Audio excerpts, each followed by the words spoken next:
Hello friends, मेरा नाम चार्मी है और मैंने आज से 8 साल पहले अमेजिंग मेरा 16 केजी वेट लॉस किया है।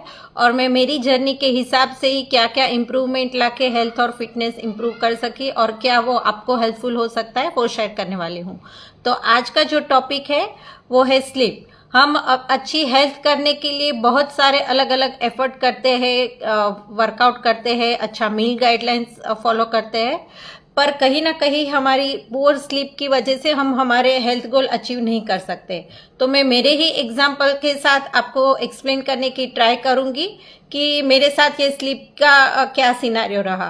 तो मैं मेरी बात करूँ तो जब मैं छोटी थी, ऐसे बोल सकते हैं कि स्टूडेंट लाइफ से कोई जात हिसाब का मुझे स्ट्रेस नहीं था, टेंशन नहीं था, पर फिर भी मेरी स्लीपिंग पैटर्न जो थी वो बहुत ही पुअर थी और उसी की वजह से मुझे बहुत सारे अलग अलग हेल्थ इश्यू होते थे जो मैं इग्नोर करती थी। कि जैसे लो इम्यूनिटी थी, या तो हेडेक होता था, फटीग रहता था पूरे दिन, और कॉन्स्टिपेशन रहता था। तो यही सारी चीज़ें मेरी लाइफ लॉन्ग रहती रही और मैंने एक तरीके से ऐसा मान लिया था कि वो मुझे हेरिडिटरी में आया है, क्योंकि कहीं ना कहीं मैंने देखे था मेरे मम्मी पापा का, ब्रदर सिस्टर का भी कुछ स्लीपिंग पैटर्न ऐसा ही है। उनकी जो रात की नींद है वो डिस्टर्ब ही रहती है।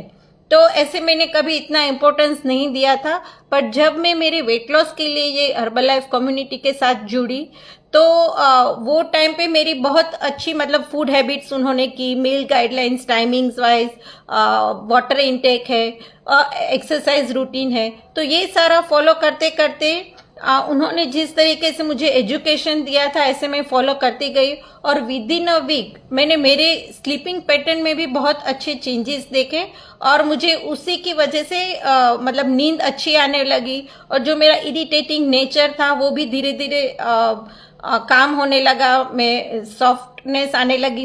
कॉन्स्टिपेशन का भी जो प्रॉब्लम था वो 8-10 दिन के बाद ही मेरा क्योर होने लगा। तो ये सारे चेंजेस मुझे मिले और आज उसी के हिसाब से मैं आपको एक्सप्लेन करने वाली हूँ कि स्लीप हमारे हेल्थ में, ओवरऑल हेल्थ में क्या प्रॉब्लम क्रिएट कर सकती है और उसके लिए हम क्या अच्छी नींद के लिए क्या कर सकते हैं। तो फर्स्ट ऑफ ऑल जो प्रॉब्लम होता है वो है हार्मोनल चेंजेस। हार्मोनल इम्बेलेंस होने लगते हैं अगर हमारी रात की नींद ठीक नहीं हो। आजकल हम देख रहे हैं कि मेल में बहुत ज़्यादा फीमेल के हार्मोन बढ़ने लगते हैं और फीमेल में मेल के हार्मोन बढ़ते हैं और उसी की वजह से बहुत सारे डिसीजेस भी होते हैं, जैसे कि पीसीओडी है, पीसीओएस है, इनफर्टिलिटी है। तो ये इसकी वजह कहीं ना कहीं पुअर स्लीप ही है।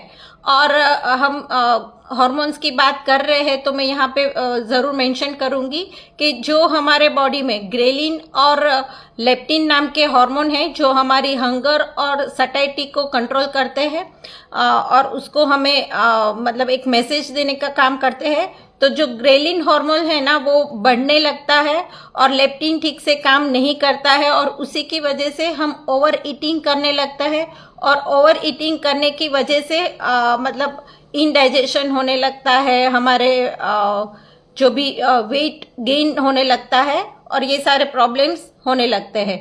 और कहीं ना कहीं सेकंड अगर प्रॉब्लम की मैं बात करूँ तो वो हमारी इम्यून हेल्थ के ऊपर भी बहुत इफेक्ट करता है। हम बार बार बीमार पड़ते हैं, हमें डॉक्टर की विजिट बढ़ जाती है और उसी की वजह से अब जब हम डॉक्टर के पास जाते हैं ना तो भी हमें कोई भी डिसीज होता है तो वो क्या रिकमेंड करते हैं कि आप अच्छा रेस्ट लीजिए रिकवरी के लिए, राइट। तो और वो मेडिसिन भी ऐसी देते हैं कि वो लेने के बाद हमें अच्छी थोड़ी नींद आती है और वही रेस्टिंग पीरियड में हमारा रिकवरी होता है। तो वो हमारी इम्यून हेल्थ के ऊपर भी डेफिनेटली इम्पेक्ट करता है, स्लीपिंग रॉन्ग स्लीपिंग पैटर्न्स जो है। और फिर है ब्रेन हेल्थ। हमारा ब्रेन हेल्थ इस तरीके से डिस्टर्ब होता है कि उसका फंक्शनिंग धीरे धीरे डिस्टर्ब होने लगता है रेस्ट और रिकवरी नहीं मिलने की वजह से। और आजकल सभी को ऐसा है, मतलब स्टूडेंट हो या जॉब पर्सन हो, बिजनेस पर्सन हो, हाउसवाइफ हो, सबको ही स्ट्रेस बढ़ने लगा है और वो स्ट्रेस की वजह से नींद ठीक से नहीं आती है और नींद ठीक नहीं आने की वजह से ब्रेन फंक्शनिंग जो है वो पुअर होने लगता है, मेमोरी लॉस होता है, फटीगनेस रहती है, हमें कुछ जो फोकस से परफॉर्मेंस देना है वो हम नहीं कर दे पाते हैं, और उसकी वजह से हमें जैसा डिजायर सक्सेस चाहिए वो भी नहीं मिलता है। आजकल बच्चे भी देख रहे हैं कि लेट नाइट तक अपना प्रोजेक्ट कंप्लीट करने के लिए जगते रहते हैं, तो वो कहीं ना कहीं उनकी ओवरऑल हेल्थ के ऊपर अफेक्ट करता है। हमारी जो स्लीप पैटर्न है वो कौन डिसाइड करता है? तो हमारी स्लीप पैटर्न जो है वो सर्केडियम रिदम डिसाइड करता है। हमारी सर्केडियम रिदम जो है वो एक बोल सकते हैं कि मास्टर क्लॉक है, जो हमें कब जगना है, कब सोना है, वो पूरी जो पैटर्न है वो डिसाइड करता है। और वो एक नर्व्स से मतलब नर्व्स का बना हुआ रहता है, और उसका मतलब जो रहता मतलब उसका जो लोकेशन है वो हमारे आइस के मतलब न्यूक्लियस जो रहते हैं ना उसमें है, और ऑप्टिक लेंस के ऊपर वो रहता है, और उसी की वजह से हमें लाइटनेस और डार्कनेस का एहसास होता है। तो उसी की वजह से हमारे बॉडी में मेलेटोनिन हार्मोन बढ़ते हैं, और जिसकी वजह से हमें एक नींद का एहसास आता है। और मैं इसको थोड़ा डिटेल में समझाऊँ तो हमारे जो एंसेंटर थे तो वो टाइम पे मतलब लाइट नहीं थी, और वो दिन ढलने के हिसाब से ही, और सूरज जब उगता था और सनसेट होता था उसी के हिसाब से उनका पूरे दिन का जो लाइफस्टाइल था, स्ट्रक्चर था वो था। तो वो जल्दी खाना खा लेते थे, जल्दी सो जाते थे, जैसे जैसे अंधेरा होता था उस हिसाब से उनका शेड्यूल उस हिसाब से चलता था।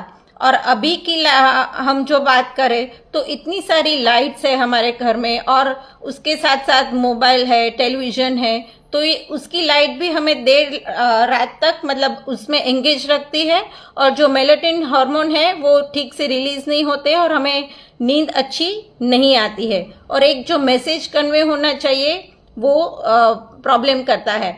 और इसके लिए मैं आपको समझाऊं कि मतलब हम अलग टाइम जोन से डिफरेंट टाइम जोन में मतलब ट्रैवल करते हैं तब हमें जेट लैग लगता है।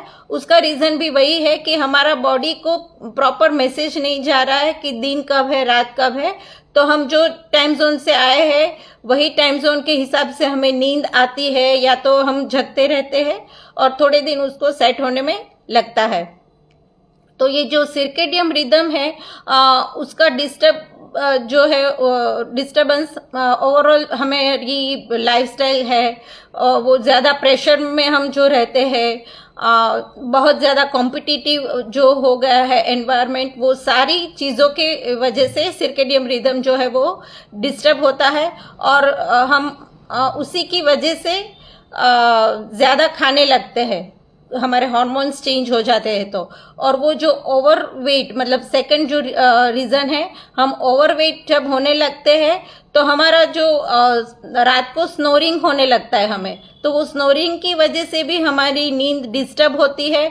हमें हमारी तो नींद डिस्टर्ब होती है, साथ में हमारे जो पार्टनर रहते हैं उनकी भी नींद डिस्टर्ब होती है। तो अब हम क्या कर सकते हैं, मतलब अच्छी नींद लाने के लिए हम क्या कर सकते हैं? तो हमारा एक बॉडी टेम्परेचर एक अच्छा होना चाहिए कि जिसकी वजह से हमें नींद आए। तो उससे पहले सोने से पहले हमें शावर लेना बहुत ज़रूरी है, और उससे भी ज़्यादा इम्पोर्टेंट है हम जो पूरे दिन में फूड इंग्रेडिएंट खाते हैं, तो वो फूड इंग्रेडिएंट ऐसे होने चाहिए कि हमारे डाइजेशन को प्रॉब्लम नहीं करे, अच्छे से डाइजेस्ट हो जाए, उस टाइप का फूड हो। और रात को सोने से 3 घंटे पहले एटलीस्ट हमें खा लेना बहुत ज़रूरी है, क्योंकि जब हम खाना खाते हैं तो हमारा बॉडी जो है वो डाइजेशन के लिए वार्मनेस की फीलिंग लाता है, अंदर वार्म एनवायरनमेंट क्रिएट करता है। और जब हमें सोना होता है तो वो हमारा बॉडी है वो कूल एनवायरनमेंट क्रिएट करने की ट्राई करता है। तो उसकी वजह से क्या होता है कि ना तो वार्मनेस आ सकती है ठीक से, ना तो कोल्डनेस, और वही मतलब डिलेमा में हमारा बॉडी डिस्टर्ब हो जाता है, उसको पता नहीं चलता है कि अभी मुझे वार्म होना है कि कोल्ड होना है। तो ना तो वो डाइजेशन ठीक से हो पाता है, ना तो हमें नींद ठीक से आ पाती है। और कई लोगों को हार्ड मतलब अल्कोहल की हैबिट रहती है। तो कई बार ऐसे सुना हुआ है कि अल्कोहल लेने से इंसान अच्छा सो जाता है। तो शायद अच्छा सो जाता है, पर उसकी कहीं ना कहीं जो है ना स्लीप डिस्टर्ब रहती है, क्योंकि वो डीप स्लीप में कभी भी नहीं जा सकते, क्योंकि जो अल्कोहल के इंग्रेडिएंट है एज सच वो ह्यूमन बॉडी के फ्रेंडली नहीं है। मतलब कुछ बॉडी को काम में आए ऐसा नहीं है, वो एम्प्टी कैलोरीज है। तो उसके लिए बॉडी को अलग से एफर्ट लगानी पड़ रही है, तो वो नींद के लिए फिर काम नहीं कर पाएगा, एक अच्छी नींद उसकी वजह से नहीं आ पाएगी। फिर हम देखें कि किसी को अगर कैफीन सेंसिटिविटी रहती है, तो वो कैफीन सेंसिटिविटी जिसको भी है, तो उसको 4 बजे के बाद जो भी कैफीन वाले ड्रिंक है, टी है, कॉफी है, या तो कोई भी सॉफ्ट ड्रिंक रहते हैं, थम्स अप वगैरह, उसमें भी बहुत ज्यादा कैफीन रहता है। तो ऐसे कैफीन ड्रिंक 4 बजे के बाद नहीं लेने चाहिए, जिससे हमारी नींद डिस्टर्ब नहीं हो। और हमें पूरे दिन का एक अच्छा फिक्स रूटीन बनाना बहुत जरूरी है। वो हमारा उठना हो सकता है, नहाना हो सकता है, पूरे दिन में हम जो भी एक्टिविटीज करते हैं उसका भी एक फिक्स रूटीन होना चाहिए। हम कब खाएंगे, कब मतलब लंच लेंगे, कब डिनर लेंगे, वो सब टाइमिंग्स फिक्स रहेंगे। तो धीरे धीरे बॉडी उससे यूज टू हो जाता है और एक जो पैटर्न है वो अच्छी बनने लगती है, और उससे भी हमारी नींद धीरे धीरे इम्प्रूव होने लगती है। और हमें थोड़ी कॉन्शियस एफर्ट लगानी पड़ेगी उसको नींद सही करने के लिए। तो उसके लिए हमें जो बार बार हम सोचते हैं मुझे नींद नहीं आ रही है, मुझे नींद का प्रॉब्लम है, वो स्टॉप करके हमें ऐसा थिंक करना है कि मुझे अच्छी गहरी नींद आ रही है, मैं सो रहा हूँ, उस टाइप से। तो वो भी हेल्प करता है एक अच्छी नींद लाने के लिए। और ओवर थिंकिंग जो किसी को भी है ना, उसको भी एक मतलब अच्छा एनवायरनमेंट देने के लिए एक काम म्यूजिक के साथ वो सो सकते हैं। और आजकल मार्केट में बहुत अच्छे फ्रेग्रेंस्ड कैंडल्स मिल रहे हैं, अरोमा ऑयल मिल रहे हैं। तो लवेंडर है, जिलेलियम है, कैरेडियम है, ये सारे ऑयल जो है ना और ये सारे फ्रेग्रेंस है वो अच्छी नींद को सपोर्ट करते हैं। तो आप ऐसे कैंडल और अरोमा ऑयल्स का भी सपोर्ट ले सकते हो। और एक अच्छा फैमिली रूटीन होना जरूरी है। मतलब आप जब सोने जाते हो तो वो एक फैमिली का सोने का टाइम होना बहुत जरूरी है, क्योंकि घर में अगर नॉइजी एनवायरनमेंट रहा तो भी आपकी नींद ठीक से नहीं होने वाली है। तो एक यूनिटी के साथ एक अच्छा हेल्दी रूटीन बनाना जरूरी है। आप ये सारी चीज़ों की वजह से अपनी स्लीप जो है वो इम्प्रूव कर सकते हो। डेफिनेटली आप ट्राई करिए। और आप अगर कुछ इसमें हेल्प की ज़रूरत है, या तो इसके अलावा भी आपको कोई जो हेल्थ के टॉपिक्स के नॉलेज की ज़रूरत है, तो आप डेफिनेटली कमेंट करिए और मैं वो टॉपिक्स कवर करने की ट्राई करूँगी। आज के लिए इतना ही। Bye bye, take care.